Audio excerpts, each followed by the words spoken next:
Area Bopremo to Ghana, the Shimama Yanko Portrait Yampo Basayadom Ishiraya Nay, Yamam Yina Kwaba, Adiamama Tinasiaba UTV, Area Prem to break Cassia Bo as soon. Sendia, Edia Cotino Cassia Bomoya Betty Eni.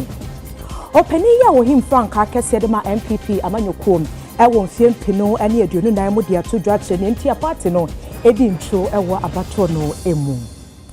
Saso ena ababe to dwase mentimi wase kese ya trinity ewo bokono ye dia foto to dwase amanyofo montina nchen na asem no yentimi NCSC ewo ensemfo from do wani chem wasa iseno ewo atoye mantamu a macho manfo na yetu omofo se politician bi ba won chen se jisika na afa koye twitwa asem a yasesa ansem hu na ni kwan se kwa bia so wogeta wani asese wo ye ewo asante mampon ye no wasante mantamo adehye omwache mfaso na wose aban ne se wo mu hia nyom ebetimi aboa se ne be ya kronom ebetimi afa ne ntuma pa ade efra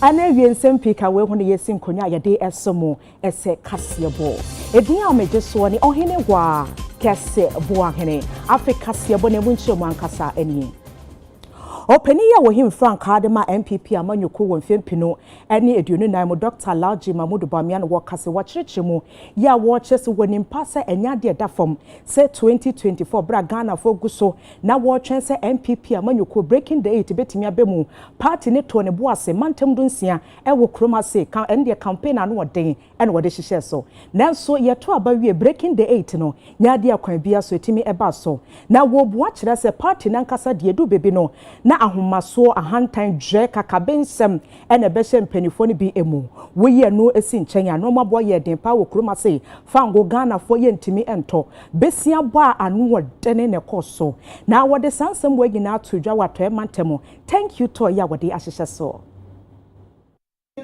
all the studies are no so far.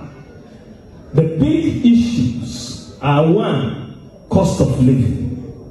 Niema bo e kosoro ahochiri ebai de kanu eye adia ye friend of arrogance of power.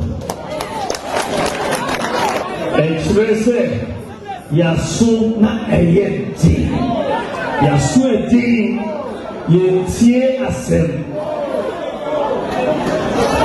party for country say yenye reshuffle. And yes, 8 years, Yanti. And yes, party for country and said, Yempe 11 no abahagi. The Tosunian party for country said, haircuts no, debt restructure no, DDEP. Say what in answer? Say, sad debt restructuring, a bit hard because most of them are pensioners. And from a penny announcing said there will be no haircut. Some okay. Done a way in ING. But a buyer, no, you pay a haircut. We shall share a buy, you tuya napcobium. Na yentua afforestation for biom ketre so yentua na also share regions bebree say the general secretary kan no your votes no dudu no wo ho no ya nye juma bebree wo ho western region say the kan no ukojo mora uko evaluate uko mpo ho so many places ya kwan no a problem. Market set into me, Shaban, yes. So the problems, that is just Western region. Ocean, na MPP, na ye kotu aban, na nkabono, na enihopa. And yes, na ye kasa against each other. Na NDC ebo ewo radio ewo TV towards the 2-3 weeks to the election.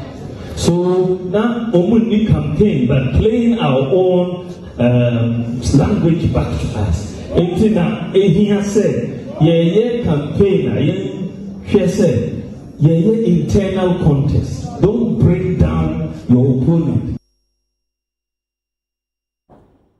Yet to Akasiaboy eso. Emrasebe Denia with Gina Hodema Deshia, Wawablikuma South Abato and Pesias Yebra, Honorable Alfred Okuvanda Point Wakase was say Ghana for say. 1 year doctor for near nurse for Brano Branianshe, as see a bit to me Abu Chidom Sanya Beya, would you media Ugusha would decide doctor for no, a bit to me esipem. What the sound some way out to Jabrana Waya Mamrania Manie, Kolebu Abaya Sabio Musim Kunyase, one more Fibian Shia Mudia, Wardren General Senia, I are Sabia. And what churches emu. It's great to hear professionals who know what they do very well and talk about it. As a general public, sometimes we don't hear the success stories. We hear the challenges and the complaints. But I think that when you have the opportunity to sit with professionals of healthcare delivery and they tell you what they do behind the doors and you hear it, it brings out the commitment and the willingness to want to do more to support them. So I'm asking them that they should go further. With these meetings, they should take it to the closest, to the people who matter, who make the decisions of our country. We shouldn't be afraid.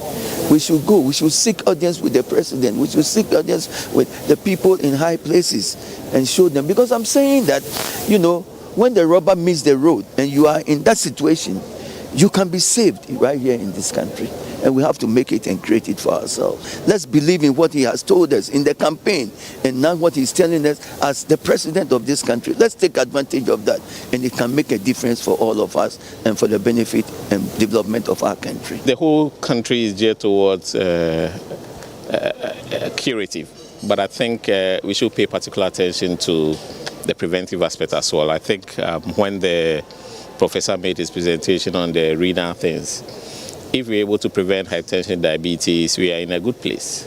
If we drink water, then the stones and its recurrence is going to be reduced to the barest minimum. So the preventive aspect must be highlighted. But that said, even with the best of prevention, we'll still have some disease that we need to tackle. And I think that is where we need to make the hospital a very good place for people to get the kind of healing and curative treatment that they seek. In terms of dialysis, we have 30 machines and it's fully operational. So patients are being dialyzed every day. For stone disease, now if you have a stone in your kidney or in your bladder, nobody will catch you because we have the machines to do that. We have the laser, we have what we call a shockwave lithotripsy machine that generates waves to break the stone. So there's no cut. The challenge that we are facing is that some of the consumables for these procedures are quite expensive. A typical example is the laser fiber that we use to break the stone. A laser fiber can cost as much as 10,000 Ghana cedis. Yes, which most patients cannot afford. And sometimes it's single use. So that's the challenge that we are facing. But when it comes to operation, most of the complications that could happen for patient to die has to do with the anesthesia. You put the patient to sleep, waking the patients up again becomes a challenge. So now the world over, we are moving away to putting everybody to sleep when we are going to operate. That is why even with pregnant women, now they don't sleep. In the olden days, everybody sleeps. Now in pregnancy, we can inject your back and do the same operation. You go home in a few days. So with these modern pinhole operations that we are able to do in Kolebu now, we are serving people from Nigeria, Liberia, Sierra Leone, Cameroon, and pretty much the whole of West Africa. And it's pretty safe. You come to hospital the day before the operation is done, you go home in about 2 to 3 days. For the same operation, which in olden days you would have had to go to intensive care, stay there for weeks on end, and have multiple blood transfusions. Now it is a lot safer doing these things. So for me, that is a major breakthrough we have in our healthcare delivery system. Yada so agyinemu apomoden ensem abedweko yad wani kyeremu my Ghana mra hye bedwefia wo mo hye apomoden ho nsem ene wode ato dwaye a wo kyesem penifo kukudam ene ani ntia wo ye adwuma e wo sunyane aban yaresabia ye bo ma baso adani a wo mo kyerem se wo mo ye adwuma so papa emra hye bedweni ya wo no gina hode ma de hye wo pro east abato empesias yewura Emmanuel Kwaku buam ene wo kyerem se woni tiem no kwa pro e wo sunyane aban yaresabia ne wo hu na eye krabehwe ankasa Indian economy. Sabio, you're free in Kratasem book in Kratasem baby. Ako baby, I'll be to me do phone. I have a free hospital. Nasana mono went to media maniajo. A brantia, babuna, they be a metimi phone, swami muse. Meet me the phone, you be a nurse and the meet me and the idea a free Sunyani teaching hospital. And I was a warm abaso. I can deform more I have money study on the Esson.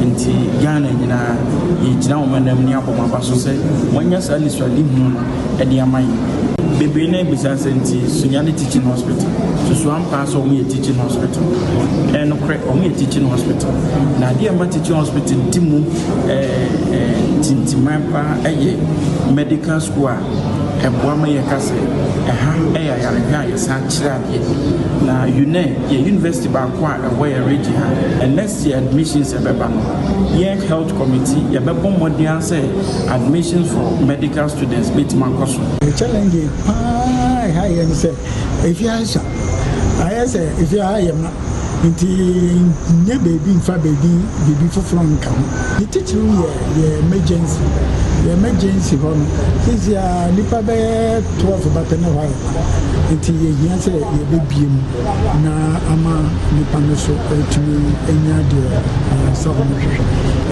ye teaching hospital say ye be here baby to say MRI here ye be here baby to say endoscopy machine endoscopy ni papa no de ni boy de ntimi nyina ye no ma ka ho asem say infidie akase ni de ye be hia mo ba infidie nketenkete ni de o be say ya de boy na ya totobi na ye de eduma senate last year by November or October no me started ye dialysis unit you starting now if you need about copper I'm sure you start here and now saying you told me medical now you say national health insurance I started I'm free dialysis but I'm on the buy near your income into my ye dian copy into you see I understand you know Mobeka since you are dialysis and comedy account nanka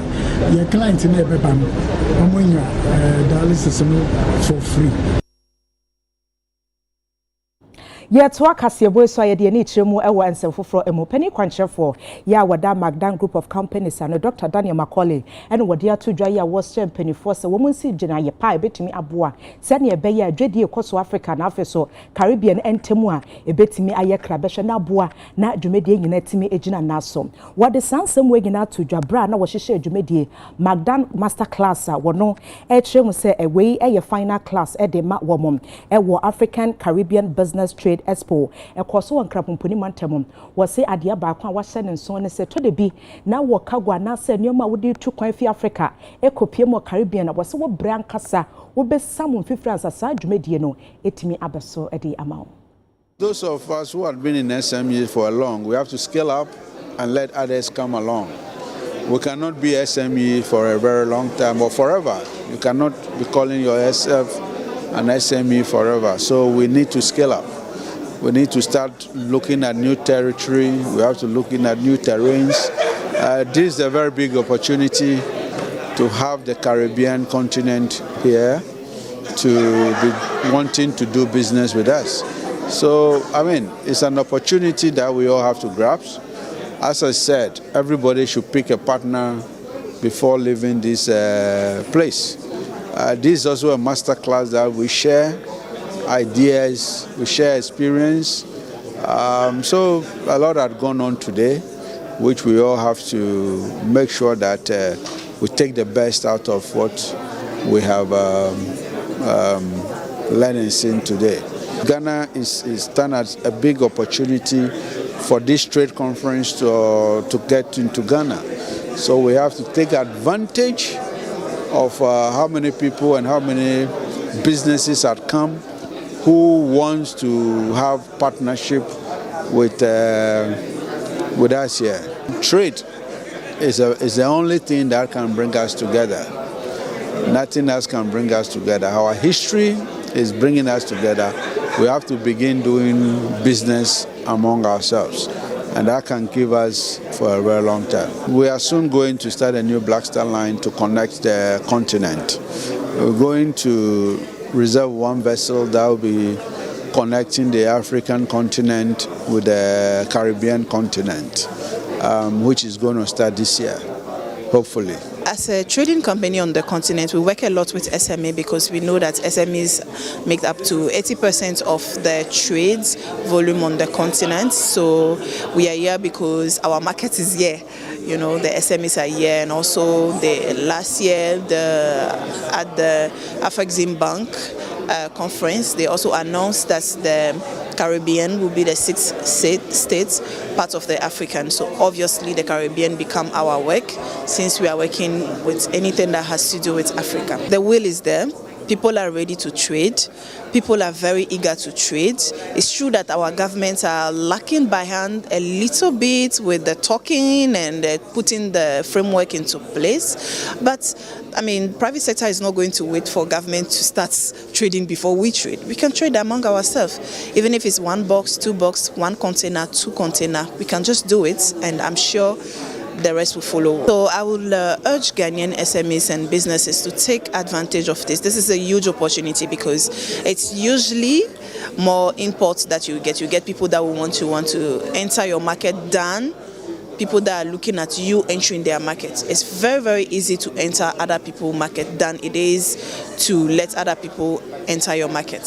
So I will urge them to take this opportunity to connect and to try and do partnership to be able to enter the Caribbean. The Caribbean is a huge market, and essentially they have a higher purchasing power because they buy things from the US, which is more expensive.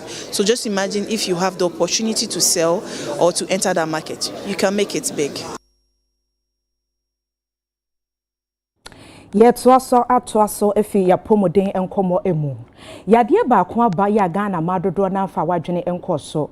Eye ma na wotwa na no sa kokram ne to ho a ya na ha adwene papapa. Na mpempi no Ghana for dodo na titu ne mayo na kire se kwan ya ye fa so screen wo mo no ya na fedie kakra wo munti wo kwa na wani asa ne nsagu ne ti sansa wokoda ho no a wo be te se wo bi a wo ba ye je wawo na we biebie wo nantem se ne be ya wo bi a wabene ewo apomoden atimi a check o ye fa no HPV yade ebi se wanhwe anko screen dia mpanifo dia todwa ya wo che se wo twa na no anhwe ya dache ye bekono na kokram etimi atohonom peni kwanchirefo ya we nurse ni ewo Madina Polyclinic wasanso ye churchofo e de ma cancer support network yewra blaze akom wo de sansem we nyina todwa bra wo yi dako esi honom na afi ema ya dodo na wo chese media me feri o mintimi nye na afi wo bodewro e de kire yen e dwumedie kese a Ghana Muslim Mission ene hihye ye esom Ghana fo wo se ne ha adwene se mpempi no wo moto obo ase aye hwehwemu na Ghana emayo anase emaya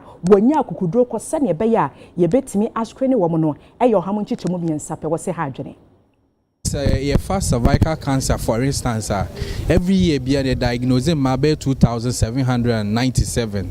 Out of that 2,797 diagnoses, it may be more than 1,500. Into a idea, a mabibre, so no share ni baby a cancer no eto ena de wubona ye bofa kokramne to awodera no no ewo form ntino obi obenya yare na be hye ne ho sa by the time obeba bedu hospital no time doctors be hono na adiechi with cervical cancer the ni kwan so obi anya cervical cancer ewu because 100% preventable who ne ntem a yetimi anontem and the only way obetuma hu nentem ye screening e wo se wo your ba na se bi wo ne be ma dimpa unkita wo de pen ko ade a e wo se untimi en check wa wo de na no but the challenge ne say screening in fact ne boarding into the normal woman on ne ti the baby no one we untimi nya den en afford obi wo ade obi to aduana di kura no edin into emma bebre ntimi nya den en screen obenya market to bia omota den e screening into that's the challenge e wo na se wo baba wo honom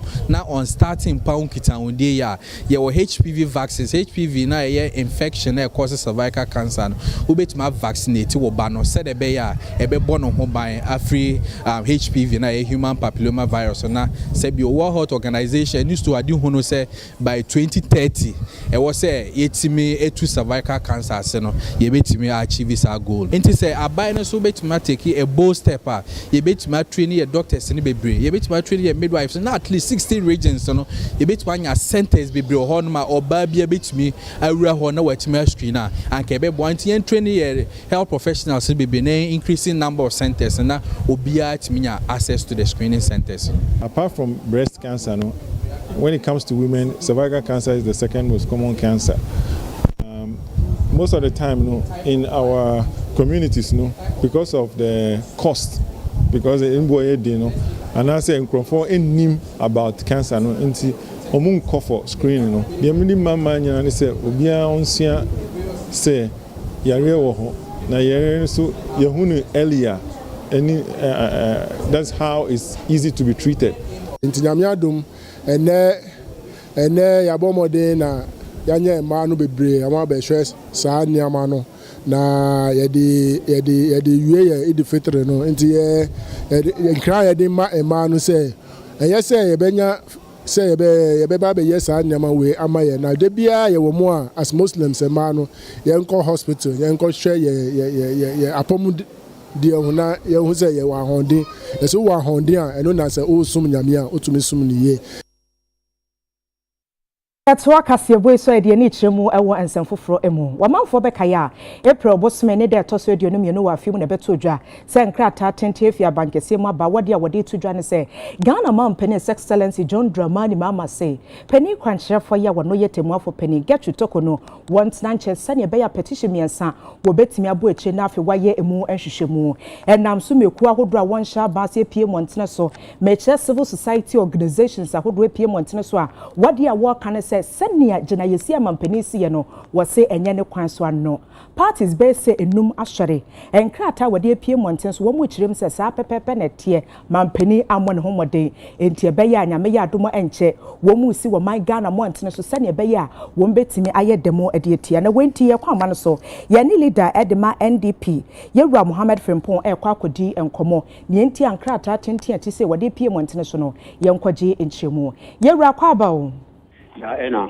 me pato apombo kode nyame adom ya dase wadama enkrata ya mudi apie montene so ya mo chese mo beye demo no demonstration na mo beye ne ensunsanso ben potepa na mo hwe ne mo se mo nsabeka yo bichia watifo ni afefo na bichia mo nyina so ne tie ne se oman ye chichire nya ye pese ye pen enkankro enti di kan no se bi wa unim se yina bobɔ ntoa si to aba na yedi yi omampanyin His Excellency John Dramani Mahama yakoto aba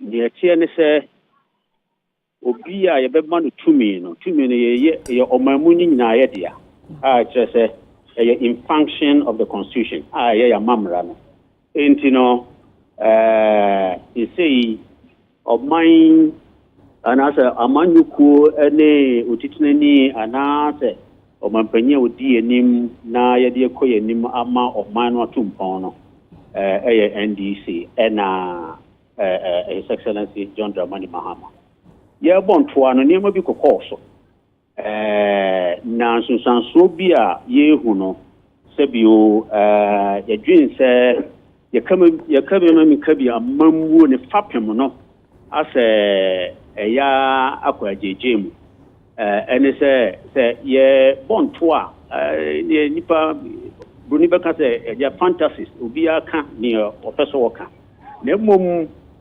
fapem bi wo ha eno no se bi wuntimi mano nka fantasies ne bi na ni tie watwemu ane se baby akwa kuduro no akwa ko eti se oman no di kan ye kabi mami kabi amamu no ankasa mra e bata ho ya mamra no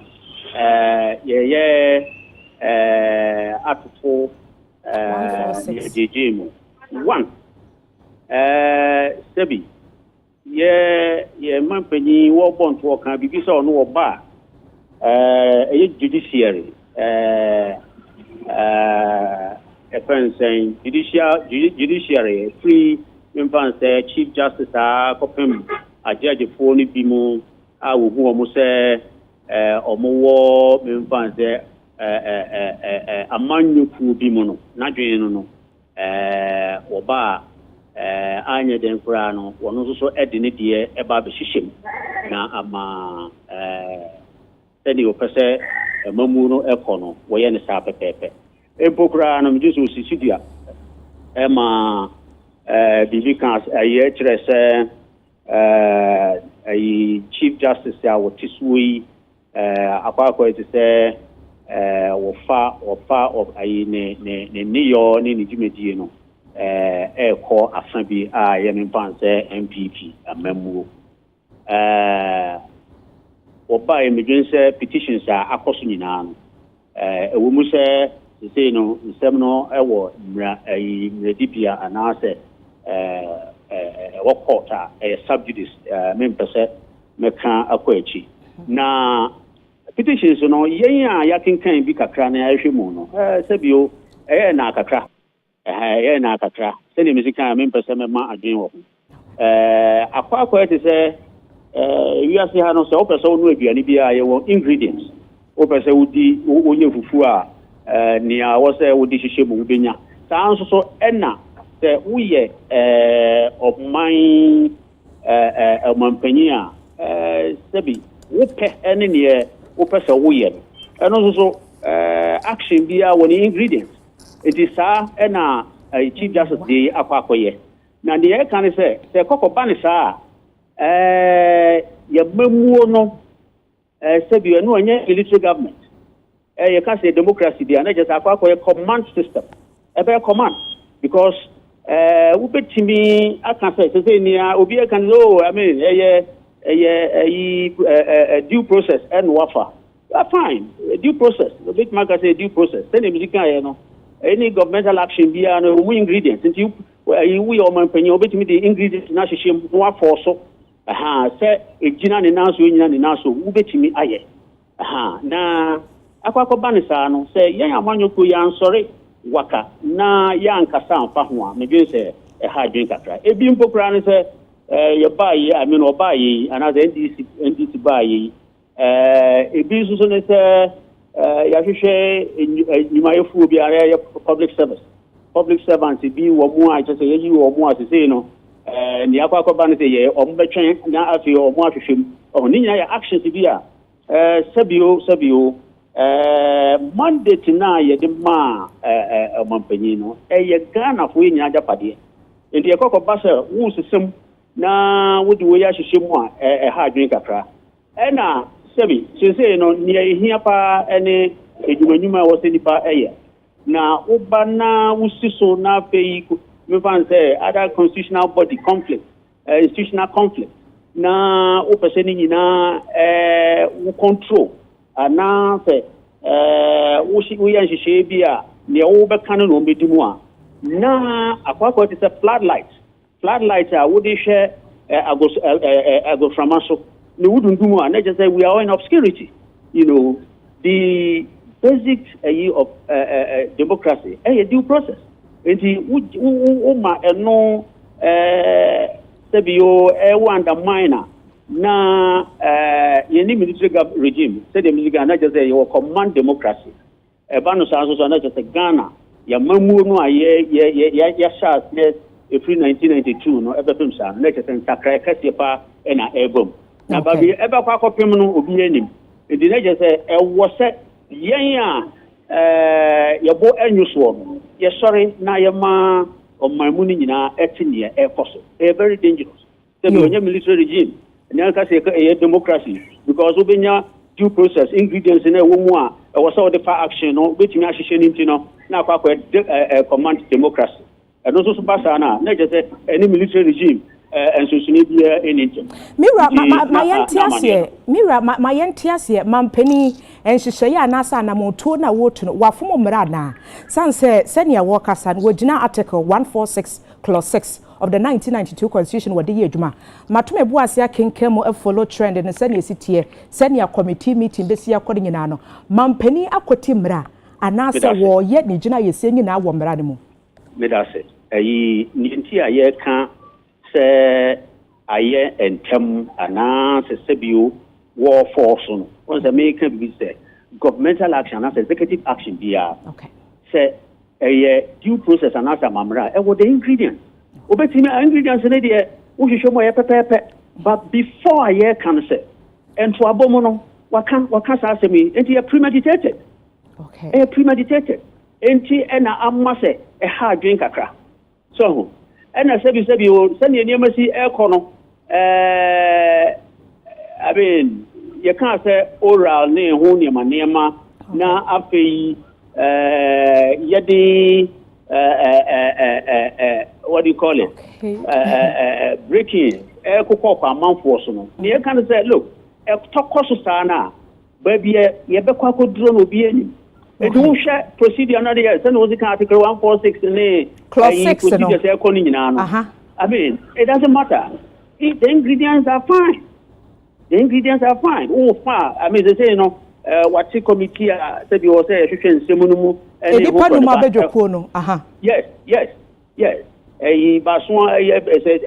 5-member, you know, committee. Committee, you know. Yes, what the because I know your ingredients. The ingredients are there. Okay. But the point is, baby, a free ban. Chimuponu, I shall see, and a baby, a free ban. And Amma, ayehu. Because what can't to what can't to you know, just say, Justice Tokonu, doing so MPP ni, sorry, MPP ni, Nanjet, Yobano, so on, so be. That's what we are talking about. And I said, Supreme Court is just saying, they are all options are the idea someone and Koya, Yafa. At least there is the option of review. Okay. Any Honiama. It is a procedure be announced, a process be and Koswa. I mean, there's all the options. Okay, so, options no are yet paso near Shasabia. In some way, a kind baby could see other say a bias and answer a quack partisan a year. It means paso. So, my yenya na yeja kwine no wadama May 5th and I'm by the moon. Here for a more chassis free. Oh, well, I know she share no, send the music, my crowd, baby. Okay. I'm with you, baby. The arrangement, you know, Yan shall see and can baby, but that's the notice. Okay. And we still have more time. 5th May, we sure say by the time we drew on our process within the city, you know, Bessia, na Jeffersonia, who amani about notice the man who and Kitahudi any BBA the Babetija. Okay. My yanda Syrian command the Nanka one can you perceive a shorter from Russia Bedrenino and it's any Musumudia Mudia Betomont, so as you brainy Santino. Yamea do my broken in the Nanche, your best answer about on Nasibium, yet as a par. Opening your leader, Edema NDP Konya Mohammed Frimpo, 1 year kwa Manaswa, Yanino Kodi in Comosi, the article, Yabusua, yes in a coso. 146 clause 6 of the 1992 constitution said ya Ghana Bar Association penny for the krata 10 p montino so na wache chemu e de ache Ghana for ye pem so de ni ache mu e wonsemfo from home penny for kukudam ne nintini ya wodi MPP amanyoko nenim e wa sene across manso ne wapoye mantemu aya mamre ne amane de kuma bofom sene be ya ye besi partner tena kese e wo eye mensim honom ensam akoso ne Asini akroso manso abato mbeso anemra hye bedwani yo numonyamfo George Kwame Aboaje edin a wode sanemra ne pa na ho tedin yo luwa wode asobo ofom so wo monhya ase no munsi party office foforo kra ema NPP amanyokuo no ewo achema kroso no eno wo kyerem se ewo mu se party no opposition de nanso nso wo mareboa no osu agusi so me de metimi aye bia hwese wo mema party ni enyina so biem na afi wanya koduro ne na me akon nanim akon na watimi agitumi ne de free NDC amanyoko ni nsem ewo mfempene ne aduonu ewo twe ensem no wo de tu dwase ba constituency mu ebedi MP me tetem na mehwɛ deɛ constituency ɔmayama me sɛ ɔmanya gyidie wɔ me mu ɛde constituency mu wɔahwɛ dodo a ɛhyɛ mase nkuro maako aha mmiɛnsa aduanan 340 communities a wɔde ahyɛ me nsa na ɔmanya gyidie wɔ me mu me bae obi efie na yɛrente as party office na wohwɛ medi MP first term second term me third term me dem so dabi yɛn san toa so saa ɛsa na impuntu na yɛhwehwɛ ne sɛn ɛsɛ yɛn ankasa nso yɛnya yɛ bia a ɛkyerɛ sɛ MPP party no yɛn so yɛ office ni a wohwehwɛ obiara na sɛ program bi ɛkɔ so anaasɛ panin bi kora ɛɛba obehu sɛ dabi mekɔ MPP office office ɛyɛ ankasa yɛ dea ɛno na yɛhwehwɛ sɛ ɛbɛba so. ɛyɛ 1995 metɔ asase wei a ɛda kwan ho nti bere a na mepɛ chairmanship position no mehyɛ bɔ sɛ ɔmotumi to aba ɛma me wini mpo sɛ manwini koraa mede saa masase no bɛkyɛ party no na mode asi party office nyampɔn adaroma nipa gye bi to moto aba no maa me 2022 na mbɛyɛ chairman nti yɛkɔ yɛ anim no MP ɛyɛ honorable George Kwame Abuaje adodo na afro no luwa ɛne yɛwura former DC ɛyɛ Alexander Inkum ayɛfrɛ no abɔ ɛde ɔsɛ yɛ ɔyɔ party mma ɛyɛ contribution ɛna ɛnɛ ɛde aso abɔ fam a yɛde si party office ama asane across Manson constituency. Wohwɛ afie wei transition a ɛbaeɛ a Mahama take over from Nana Addo ya na kyerɛ sɛ sɛbisɛbi a wuram kakra ɛnɛ na party food soldiers akɔbɔ ewura office wei akɔsake nkurɔfoɔ ɛhye dan ɛhye school dan sɛ nea ekumi koraa ne sɛ yɛ obi a yafa wɔn adwuma mu waa yɛsi Ghana yɛn unemployment rate ɛwɔ so aban dada no afa Ghanafoɔ awɔ Ghana adwuma mu ɔbaayɛ a osuba bɛyi omi nyinaa bi na ɔba saa bɛfa nkurɔfoɔ foforɔ na kyerɛ sɛ nea ɔbɛyɛ ne sɛ ɔmo a abadada fa ɔmo no wohu wɔn sɛ ɔmo yɛ MPfoɔ nti wosake wɔn na ɔde NDC fa ba na wowie abɛka sɛ ɔbaa wɔma nkurɔfoɔ adwuma na ɛyɛ ɛkɔsinante yɛbɛsɛ aban no bosom mmiɛnsa nan na ɔbɛwura mu ɔmo ansakra kakra mmra sɛdeɛ ɔsi ɛno nneɛma no mu. Yet wa kase ebo no so ye de ne kyerem wo mfimfim mantem ye sentro ne Jacob ewo ahoma no so ye nya ne nte ye se enura dare ho sem kese esi ye ewo Liberia Cambia ye friend Men's Academy ensu anu oden to ye mframa jampan tudo ka ho bi nam so ema ACG post no wo hwe videos na ebusua ese woni nsese ye ka kyere wo ebubu egu amanfo dan so Jacob ko bi abante ne ne nkomo mini aba ma kwa ba wie me jiso mini aba ACG post ne se ne ebubu no enhu pa o mina ba enya asem kuma eno ano inframa na eboye pa. Okay. Tramfoni kakra kire yen sen ne city ankasa. Yo oba infinity mantima gomwa Easter budumbrum bia fro homo Men's Academy. Na Men's Academy no ewo Golden Gate and that's a triple X. Baby comfortable bi omo nipa no. Ne chipe na school ewo. Na school name kakra oko wenim kakra bridge bi ewo homo ta bridge nenim ho no na post ebubu na enye ohomo kwa na ebu obobu kwa no so the same thing happy oba budumbrom higher say ne opposite ho so no po no bi so ebu da hospital a me no ka say ahoma no ewo so na so be pin wo Men's Academy ho no de na niaba ehu pa yi na dia nema eyehu ni se yiti before omo ahoma omode twe nkane eba promo ema adehye tumi top post omotumi so omoso munya service pole no omode ka ho ekwoke main one no so no that main one no eno na mini wo ka say insuo ato na insuo no to ye no bebi apo ni si no omochire mu a kane no na nya ho na esi na amafo tuto to modan no eno omotutu pole no aba enim kakra.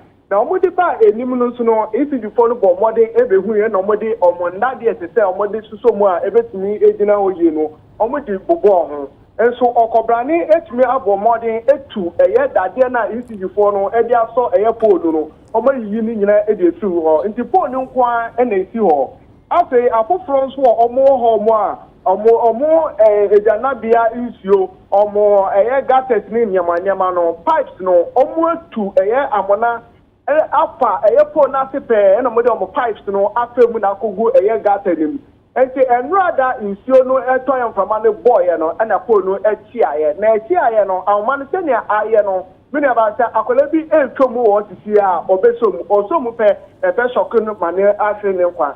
Enya ahoma na ɛyɛ Robert ɛwɔ hu ni bio we de hu pese na ɛyɛ ɔmɔde twe ahoma no fi ɛyɛ tawa po kɛseɛ no so ɛde ba ɛyɛ kurom no ɛno na mene wo kase yi ate a ɛwura amafo wɔ ɛyɛ budumbrom ɛyɛ men's academy nenim pɛɛ mene ade hyɛ bi ɛyɛ kasa bi so ɔmo sɛ aso ọmọ akọbọ ECG fọ amani a na ọmọ kyerɛ mu sɛ ọmọ akọbọ ọmọ amani besi ɛnɛ ọmọ ntu ọmọ nan ɛnfɛnsi yɛ men's academy nti wei deɛ enimɛnim yɛ amene wo kasa yi deɛ deɛ ɔmọ kyerɛ ne sɛ ida ọmọ bɛba enimɛnim yɛ nnɛ ababa bɛtwe ahoma nim anaasɛ ɔmọ bɛdum kaneɛ no so ɔmọ endum no efi ɛnɛ ɛkɔpem ɔtena deɛ yɛnti asɛm papa.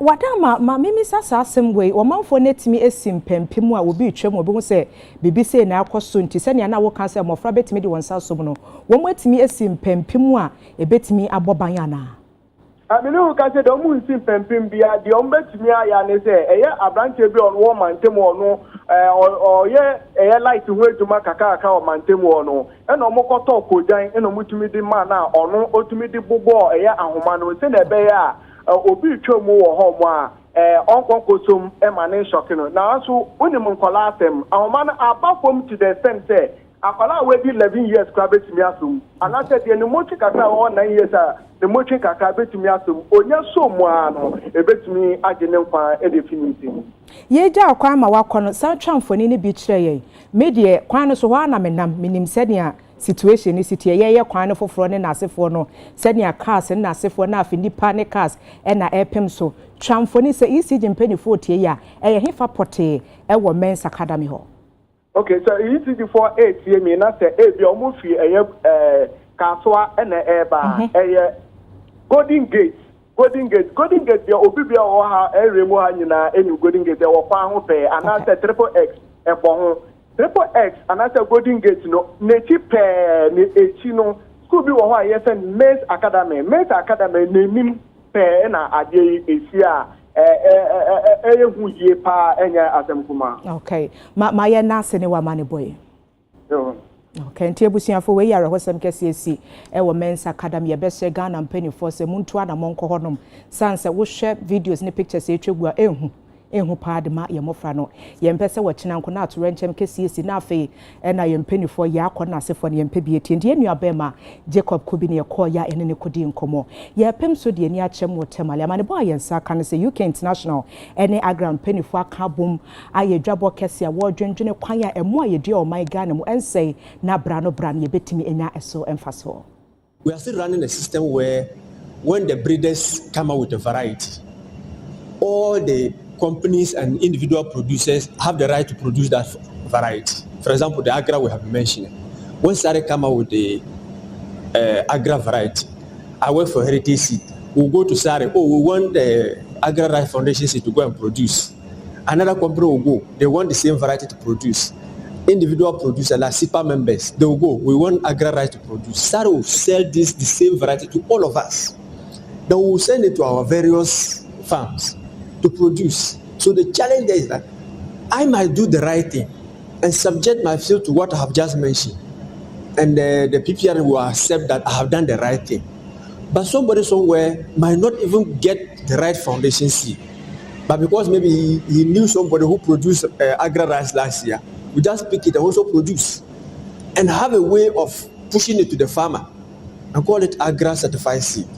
So farmer knowing this name, we buy this fake seed and become unhappy with the variety. when it comes to input, once the farmer get the quality input and they get the required rainfall, the yields are assured. Unfortunately, there are a whole lot of things that happen along the input supply chains that make farmers to end up with treated or counterfeited product.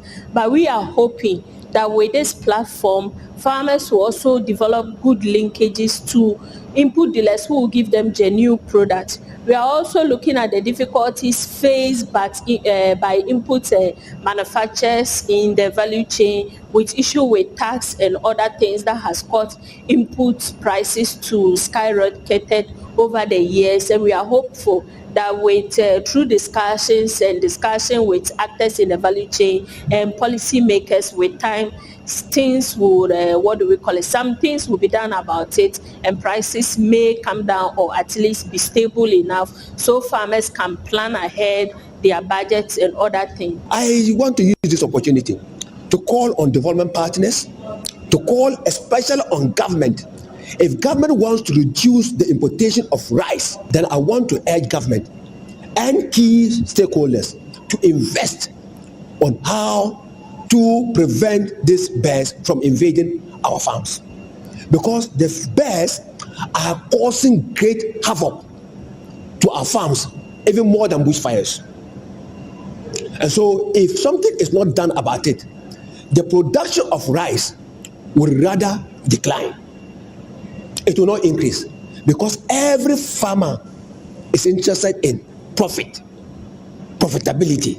And so because of that, especially within the northern sector here, going to Nasia, Nabogo, to the northeast, the bears have eventually taken over our fields when it comes to harvesting. And so it is causing great financial loss to farmers. Yɛto akaseɛ boy so ayɛ de ne kyerɛmu ɛwɔ nsɛmfoforo emu wɔn yɛ yi nam sanso di ho dwasa so na dwadifoɔ yɛ a wɔn wɔ man Ghana mu nkabom ko no wɔ stress aso yɛ a wɔhwɛ nam dwumadie so wedie ɛyɛ adehyɛdeɛ wote hɔ no ba ɛbɛte sɛ asɔyɛ a wɔn hwɛ nam dwumadie so kyerɛ so sisi adeɛ pono obi antimi nkomo nkoyi nam adane a yɛma ho kwan sɛ ne ɛbɛyɛ a ɛnam ahodoɔ wɔ nsuo no mu ɛbɛtimi awo wɔn so kora siesta wɔn bɛtimi ateke no na wɔn ayɛ bi fɛfɛɛfɛ na ɛno na mpanifo de atodwa wɔkyɛ sɛ kɔba ne sa yɛ na ɛha wɔ dwumadie pa pani kwankyerɛfoɔ yɛ a wɔyɛ president Emakoi ɛyɛ Regina Solomon wɔde sansɛ wɔ nyina atodwa bra na wɔne UTV kaseɛ bɔ edi nkɔmɔ yɛka wɔ crow season no yɛnkuntia no but ne ha sɛ timing no July no tama enam ye apofo ma de enum say July no and season started.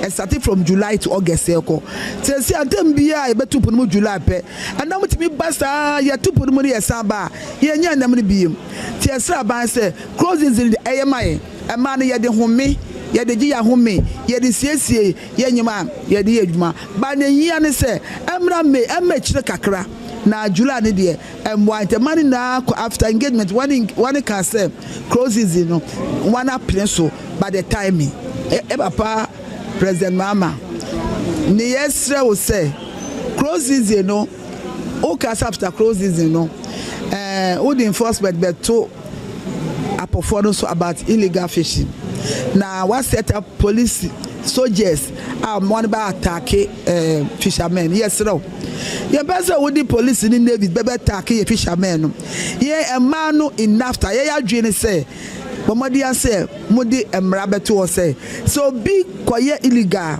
yes suspending no ye suspension say suspend pa kono 3 months to 4 months on couple including the fish mother and the sailors mon couple 4 months by doing say metin say emran be adwuma ka uka che fisherman say mon couple for 4 months it will affect the person more than say ubeka say police navy and chase one tie ye man ye adwene say chief fisherman for the man ye ho so no want to be enya suspension bintu apofo no so say be obi ye bone a wo be suspending and no be adwuma pa che police ni soldier one be chensi apofo no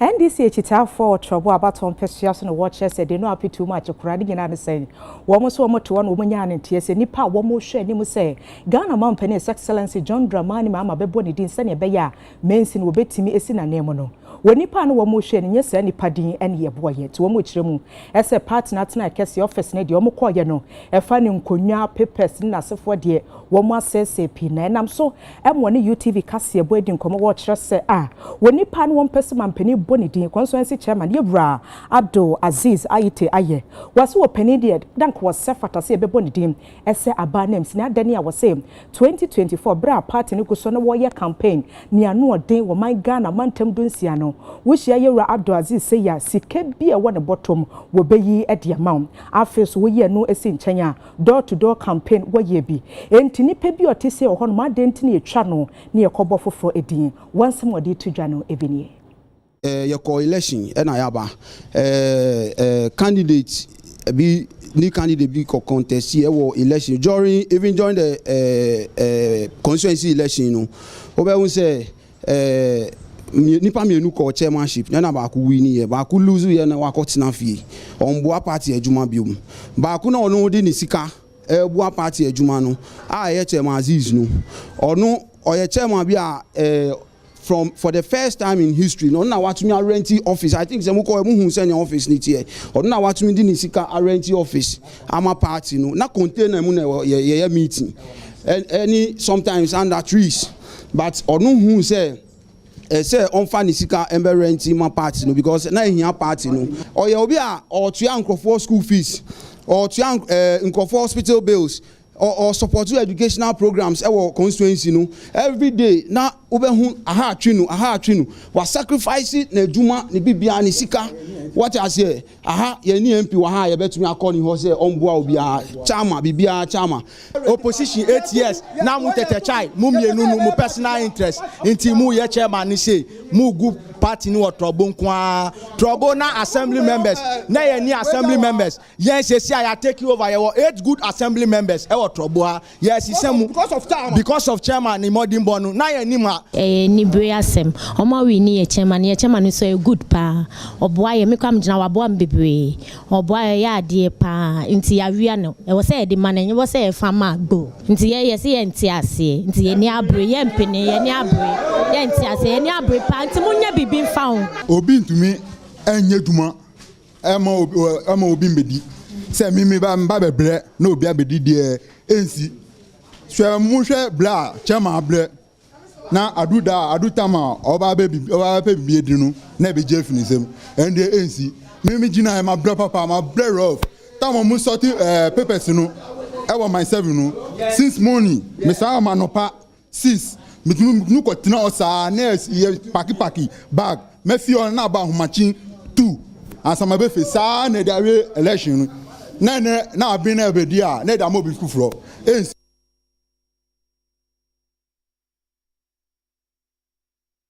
Ebusuya eni a yekotie ne videos etwagu ye NDC amanyoko ne nkrabata wotrobo nkrapompuni mantemo na womodwa live pa na ye boy homode se uti allegations ahodo anu wode to montene so anu wotene nti sa afa ne ye behwe se ye betimi nyom wokase ye bopono so na afa wotimi eyi wo ho ano ye de ni chemu asemfoforo mu Ghana aban de atodwa ye wo chese galamse ko no nye nne anase wo chena no wo jai ko bekoso aye na famu de na ebremu de Bishop Yoda Methodist sorry na we Northern Accra, Right Reverend Andrew Bia Baden and Wakache Ghana by so wakone de waya de nemum one fan sachere kakra emrem sane beya wo my Ghana betimi edim kwanim wasa kwan so I was say on my ede politics between chain kakra I say nia obia person ye bibia obo win political points na we no I say obi can say who will bear the cat why na enko gina na on ka say metwem na nkofo anu aduane mbawo na edulations a ya ka say say wo say opo wasem wo say baye enunti obia ni courage say obegina say brane say enko say enu betu nche no le yegina aka say we atete ye nti all hands on board wo mayin to asen say na ye botu abai obi di proposal ba say one ma president candidate bia on pledge towards extermination of the menace of Galamsey. I say ne kokasa obia amfo nsan dan ankwahase nti obia de nsa hyase a no obi ya no obia hu say you no ye na man nyina na eye ne yankofo onu entia no nko a nti I would go with a person me force in your casa no what all political parties and leaders one sign say we are committed to uprooting illegal mining in Galamsey. Nasan into Omaino in year one task force to move ahead to help us do it. And no, but yeah, you know, mining and you turn among you'll be no be uncle credit to whom I'm found called them will be.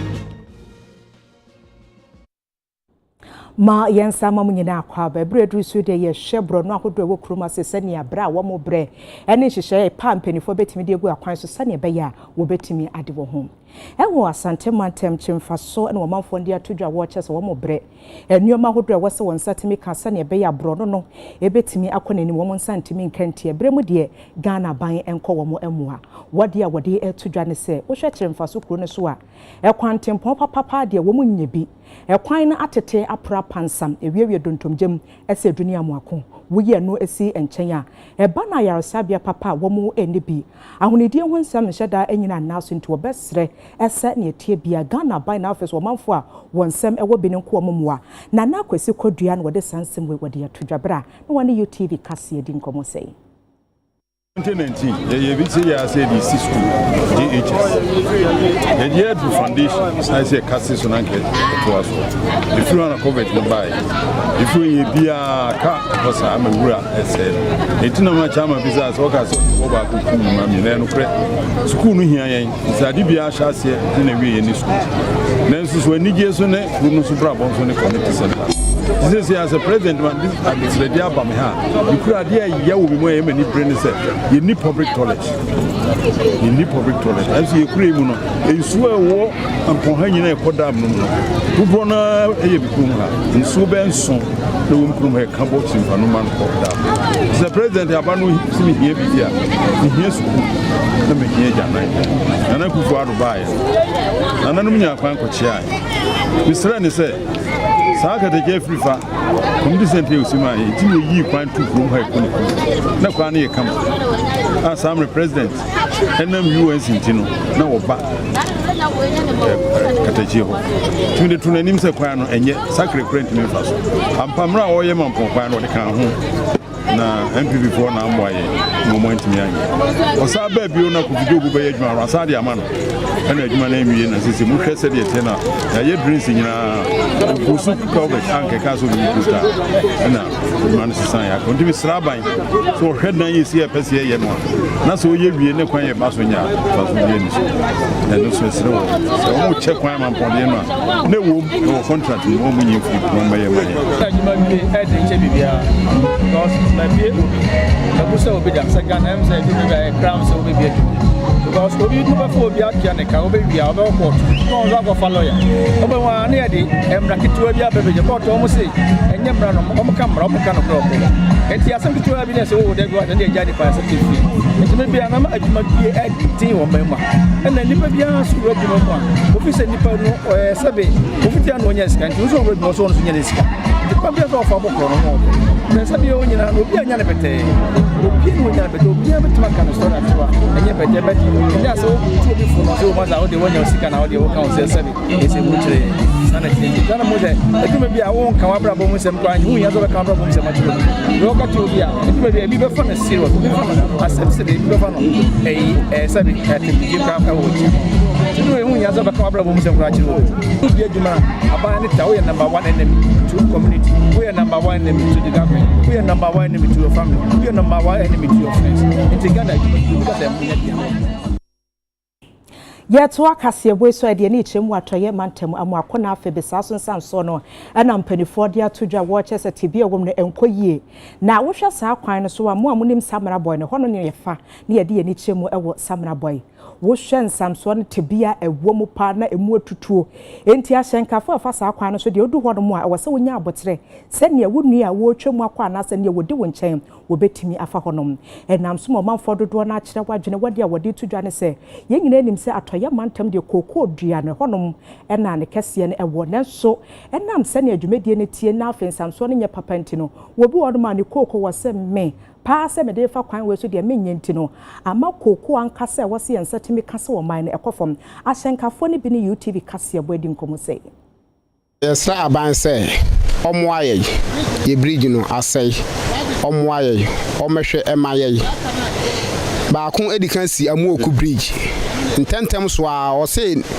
ye to abana oba ya na oye bridge na amanfo susu se woboa kwan a wafa so a wa ye tempra ye nam so no ye ni agie pa yesre no ono na obetimi aye ono so na ka oye ekwan yi se o hwe na ekwan wo ba kotal wo ba ya ansa na wo ba besi mfutro kwan so ono ne president oba ya ekwan yi ekuro yi yenya kotal ono so na betimi aye bridge yesre no omwa ye kwan yi especially ye bridge no aseye pa omwa ese ehwe se misa enkonkofa ha obi anya de emre ye no enti no bridge ba ko wa amoaku a ebu de amoaku bridge na ebu ye na kokko ka akase ekwotiktu mu no sisi omusa omo atwa kwan fofra ma saa bridge ne de sisi a no na de na wo hono no emprempren de ese kokko yi saa na de ni bi ne de ba eba begu saa bridge mu na yekọ samates ni samates payimfo kokko hia mu Mr. Century wa ya de pa a show ese obema ye nua emprempren ma ye de agu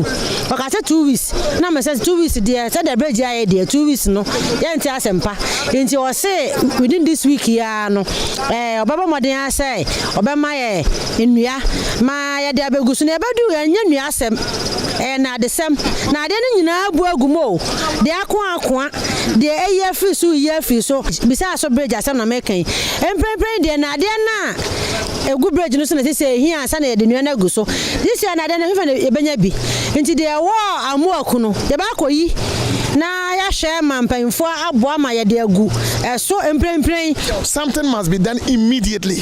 In fact, the nimse contractor beba bridge so ba ye ntwe contractor na mane nye ye nimse ewura sabia contract we ne dia na ye kase ye twen masa abre na dura enye ye enu nti no de me kan say municipal chief executive enu nti na ama enne a inso to egu no so na taade ne honam nyina asai enam wasai ye ne bridge ye nti